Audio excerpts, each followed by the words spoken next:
కూడా వాళ్ళు ముందుకు వస్తారని నేను భావిస్తున్నానండి. ఓకే అప్పాజీ గారు, మన దగ్గర కూడా వీడియోస్ కూడా ఉన్నాయి. నిన్న ఎవరైతే రేవంత్ రెడ్డి గారు మాట్లాడిన వీడియో ఉందో అది కూడా ప్లే చేద్దాం. అలాగే చిరంజీవి గారు మాట్లాడిన వీడియో కూడా మన దగ్గర ఉంది. వాళ్ళు చెప్పినప్పుడు కంపల్సరీ అది కూడా ప్లే చేద్దాం.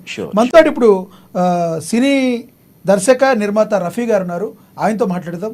రఫీ గారు, గుడ్ ఈవినింగ్ సార్. రఫీ గారు, నా వాయిస్ వినబడుతుందా? వినబడుతుందండి. Yes sir. Sir good evening. Very good evening. నిన్న సీఎం రేవంత్ రెడ్డి గారు ప్రజెంట్ యువత మీద, యువత పెడమార్గంలో ఎవరైతే వెళుతున్నారో వాళ్ళని ఒక సన్మార్గంలో నడిపించాల్సిన సామాజిక బాధ్యత సినీ రంగం పైన కూడా ఉంది. సినిమా టికెట్ల రేటు పెంచడానికి చూపించుకునే శ్రద్ధ తప్పులేదు, కానీ అదేవిధంగా సామాజిక బాధ్యతతో కూడా తీసుకుని ఒక నిమిషం నుంచి 2 నిమిషాల నిడివి గల వీడియోను రిలీజ్ చేసి డ్రగ్స్ విషయం కానీ అవేర్నెస్ లాంటిది ఒక వీడియో రిలీజ్ చేసి మార్గదర్శకంగా ఉన్న చిరంజీవి గారు లాగానే మిగతా సినిమా నటులు అందరూ కూడా ఎవరైతే సినిమా రిలీజ్ అవబోతుందో వాళ్ళందరూ నటులు కూడా చేయాల్సిన బాధ్యతగా ఉంది, అలా తీసుకోవాలని కూడా సున్నితంగా చెప్పడం జరిగింది. దీన్ని ఎలా చూస్తారు మీరు?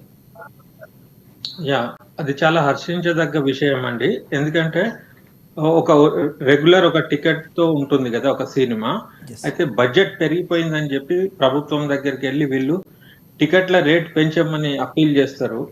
అట్లాంటి సినిమాల్లో అట్లాంటి కళాకారులతోని ఒక ఇంపాక్ట్ పబ్లిక్ లో ఆ డ్రగ్స్ గురించి ఒక ఇంపాక్ట్ ఉంటది కదా. ఒక పెద్ద స్టార్డమ్ ఉన్న సినిమా, హై బడ్జెట్ సినిమాలు పనిచేసిన కాస్టింగ్ తో గనక మనము ఒక మంచి డైరెక్షన్ లో యూత్ కి ఒక మెసేజ్ ఇచ్చే అంశాన్ని వీళ్ళు వచ్చి ప్రభుత్వానికి జీవో అడిగినప్పుడు ఆయన ఒక ముఖ్యమైన విషయం చెప్పారు. ఏమని చెప్పారు? మీకు సొసైటీ ఎంతో ఇస్తున్నది కాబట్టి మీరు రిటర్న్ గా సొసైటీకి కూడా మీరు ఇచ్చే బాధ్యతగా భావించి ఒక సామాజిక స్పృహతో ఇది చేయవలసిందే అని చెప్పారు. అది చాలా హర్షించదగ్గ విషయం. ఒకవేళ అలా చెప్పకుంటే ఎవరం కూడా చేయం కదా.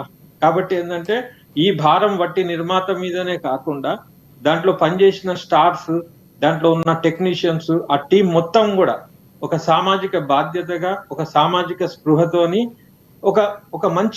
ఒక మంచి ఉద్దేశం, ఒక మంచి అంశం చేసే అవకాశం సీఎం గారు వాళ్ళకి ఇచ్చారని భావించి ప్రభుత్వానికి ఈ సమాజ మార్పుకు, ఇక్కడున్న ఈ డ్రగ్స్ పైన ఏదైతే నడుస్తుందో అదో పెద్ద మహమ్మారి, అట్లాంటి దానికి తొలగించాలంటే ఈ సినిమా అనే పెద్ద మాస్ మీడియా ఏదైతే ఉన్నదో దాంతో ఈజీగా అవుతుంది. ఒక నార్మల్ గవర్నమెంట్ యాడ్ ఏదో చేసేసి చేయడం కంటే కూడా ఈ పెద్ద కాస్టింగ్ తో వాళ్ళకి ఫాలోయింగ్ ఉంటది కాబట్టి వాళ్ళ ద్వారా మంచి అంశం సమాజానికి ఇవ్వడం మంచిదని ఆయన అడ్వైజ్ చేశారు.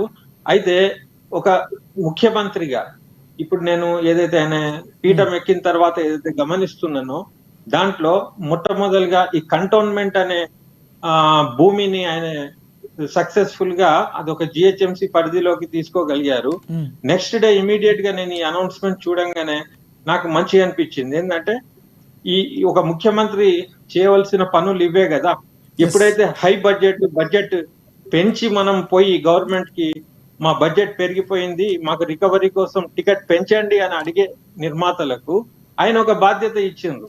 అయితే అన్ని డబ్బులు పెట్టి అంతన్ని రోజులు షూటింగ్ చేసి అంత బడ్జెట్ తో తీసిన వాళ్లకు ఇది చేయడం పెద్ద కష్టమైన పని ఏం కాదు.